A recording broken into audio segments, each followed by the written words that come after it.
जय हिंद साथियों, मैं शशिकांत मिश्रा, मानवाधिकार कार्यकर्ता। नए वीडियो में आप सभी का स्वागत है।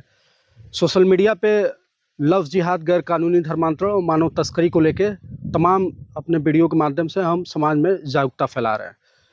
सवाल भी कुछ आ रहे हैं, तो नए नए सवाल रोज़ आ रहे हैं। तो सोशल मीडिया के ज़रिए एक बहुत ही करीबी मेरे मित्र हैं, नाम उनका नहीं लूँगा।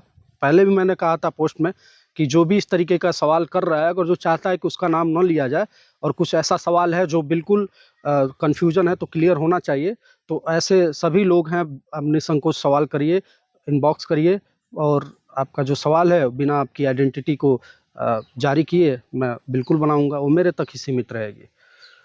तो सीधे सवाल लेते हैं। भाई का सवाल ये था कि उन्होंने कहा कि ठीक है भैया, जो आप वीडियो बना रहे हैं लव जिहाद वगैरह, ये हो रहा है, मैं इसको अस्वीकार नहीं कर रहा हूँ कि ये चीज़ें नहीं हो रही, क्योंकि बिना अगर जो कुछ है आग के चीज़ें नहीं उठती हैं। तो बहुत बहुत धन्यवाद कि आपने स्वीकार किया, और ये किसी भी समस्या को स्वीकार करना ही बहुत बड़ी बात होती है। आगे बढ़ते हैं। उन्होंने कहा कि बहुत सारे मामले ऐसे हैं कि जो वाक़ई कोई मुस्लिम लड़का है, वो किसी हिंदू लड़की से प्यार करता है। फिर ये सामने आगे आगे चल के ये देखा जाता है कि लड़की ने उसे फ़र्ज़ी तरीके से फँसा दिया, या ठीक है उसके ऊपर लव जिहाद, गैर कानूनी धर्मांतरण और रेप वगैरह के जो चार्जेस हैं पुलिस द्वारा लगा दिया जाता है। तो पहला सवाल ये है, इसका जवाब हम ले लेते हैं। देखिए, कोई भी लड़की है, अगर वो गैर समुदाय की है, दूसरे धर्म की है, अंतर्जातीय है, तो ऐसी सिचुएशन में डिपेंड करता है कि आपका रिश्ता कैसा है। रिश्ता पवित्र है, रिश्ता छल कपट धोखे से बना है, दबाव से बना है, भय से बना है, या किसी प्रकार का लालच देकर बना है। अगर जो प्योरिटी के साथ, पूरी ईमानदारी के साथ, पीछे कोई हिडन एजेंडा नहीं है, पीछे धोखा, छल कपट, लालच, ये सारी चीज़ें नहीं हैं, कोई गैर कानूनी एक्टिविटी नहीं है, पवित्रता के साथ अगर जो चीज़ें आगे बढ़ रही हैं, दोनों में अंडरस्टैंडिंग है, दोनों में प्यार है, एक दूसरे के प्रति समर्पण है, सम्मान है, एक दूसरे के धर्म के प्रति सम्मान है, फिर आप लोग बालिग हैं, लड़का 21 वर्ष है, लड़की 18 वर्ष से ऊपर है, तो बालिग है, स्वतंत्रता है संवैधानिक रूप से कि आप अंतर जाति विवाह कर सकते हैं। आगे चल के 2 महीना, 3 महीना, 6 महीना, साल, 2 साल बाद लड़की आके पुलिस में ये कंप्लेन करती है कि भैया हमारे साथ शोषण हुआ है।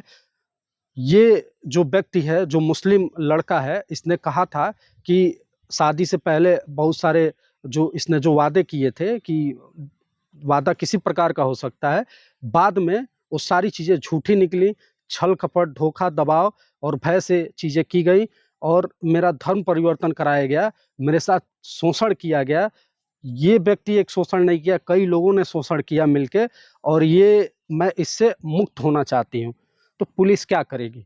पुलिस यही करेगी कि लड़की ने जो आरोप लगाया है, उस आरोप के बचाव में, या उस आरोप के बिहाफ़ पे, अगर जो भारतीय संविधान के दायरे में जो कानून बने हैं सुरक्षा और संरक्षण के लिए, महिलाओं के लिए, तो उस कानून के तहत मुकदमा दर्ज करेगी। मुकदमा दर्ज करने के बाद से विवेचना करेगी। अब लड़की आरोप लगाती है कि भैया इसने हमारे साथ यौन शोषण किया, तो ठीक है, रेप वगैरह की धाराएँ बढ़ जाएँगी, यौन शोषण के लिए जो भी कानून बने हैं। बीएनएस में कई सारे प्रावधान हैं। लड़की ये कहती है कि इसने मेरी आइडेंटिटी छुपा के, अपनी आइडेंटिटी छुपा के, मतलब जब ये मुझसे मिला तो यह नहीं बताया कि ये मुस्लिम लड़का है, हिंदू नाम बदल के इसने मेरे साथ संपर्क किया, शादी किया, और शादी के बाद इसने मेरा धर्म परिवर्तन कराया, मुस्लिम में कन्वर्ट करवाया, और मेरे साथ तरह तरह का शोषण किया। तो उत्तर प्रदेश विधि विरुद्ध धर्म संपरिवर्तन जो अधिनियम है 2021 में, उत्तर प्रदेश में ये है, तो बिल्कुल अन्य राज्यों ने भी बनाया है, तो ये भी कानून उस पे लागू होगा, और पुलिस इस कानून के तहत भी मुकदमा पंजीकृत करेगी और धाराएं लगाएंगी। लड़की एसटी एससी है, तो एसटी एससी के संरक्षण के लिए जो कानून बने हैं वो भी इसमें लगेगा। अब मान लीजिए एसटी एससी लग गया, विधि विरुद्ध धर्म संपरिवर्तन अधिनियम लग गया, जो यौन शोषण के लिए जो कानून बना है वो लग गया। लड़की मान लीजिए नाबालिग है, 18 वर्ष से नीचे है, और लड़का है जो बालिग है, तो इस कंडीशन में क्या होगा, पास्को भी जुड़ जाएगा, लैंगिक अपराधों से बालकों का संरक्षण अधिनियम जो 12 में 2000 बना है। दूसरा जो है बाल विवाह भी जुड़ जाएगा, बाल विवाह प्रतिषेध अधिनियम भी जुड़ जाएगा। तो कितने कानून हो गए? अपराध एक, और उस पे धाराएं कितने कानून उस पर लागू हो गए उस कंडीशन में। मान लीजिए शोषण का अलग कानून पास्को लग गया, जो विरुद्ध धर्म संपरिवर्तन अधिनियम लग गया 2021, और उत्तर प्रदेश और जो है बाल विवाह प्रतिषेध अधिनियम लिया, 4-5 कानून तो ऐसे ही लग गए। तो आप ये कहेंगे, दूसरा सवाल ये भी था कि कई सारी धाराएं लगा दी जाती हैं, पूरी जिंदगी तबाह हो जाती है। तो भैया कानून तो इसीलिए बना है ना, कानून का काम क्या है? कानून तो संवैधानिक जो संवैधानिक उसमें रख के दायरे में ही रख के बनाया गया है, सुरक्षा और संरक्षण की दृष्टि से ही बनाया गया है।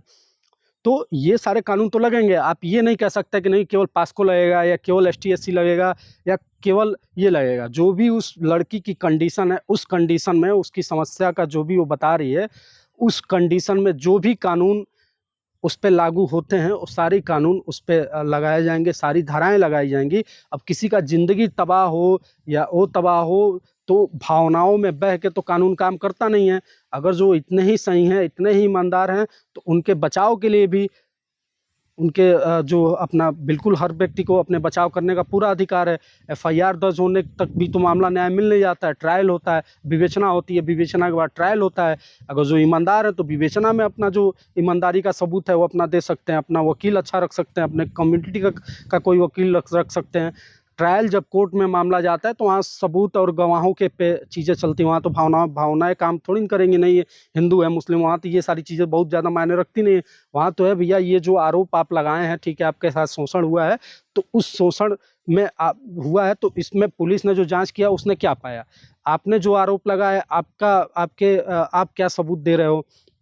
दूसरा चीज़ ये है कि अगर जो लड़का है जिस पे आरोप लगा है, मुस्लिम युवक है, तो वो अपने बचाव में जो उसके वकील हैं वो क्या तथ्य रखते हैं, वो क्या सबूत रखते हैं।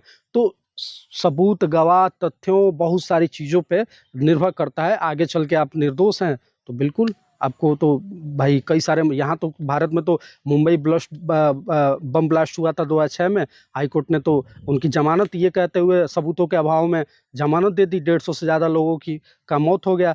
तो अब सवाल ये है कि जो 150 से ज़्यादा मानवाधिकार का तो ख्याल यहाँ कोर्ट ने रखा, लेकिन उनके मानवाधिकार का क्या?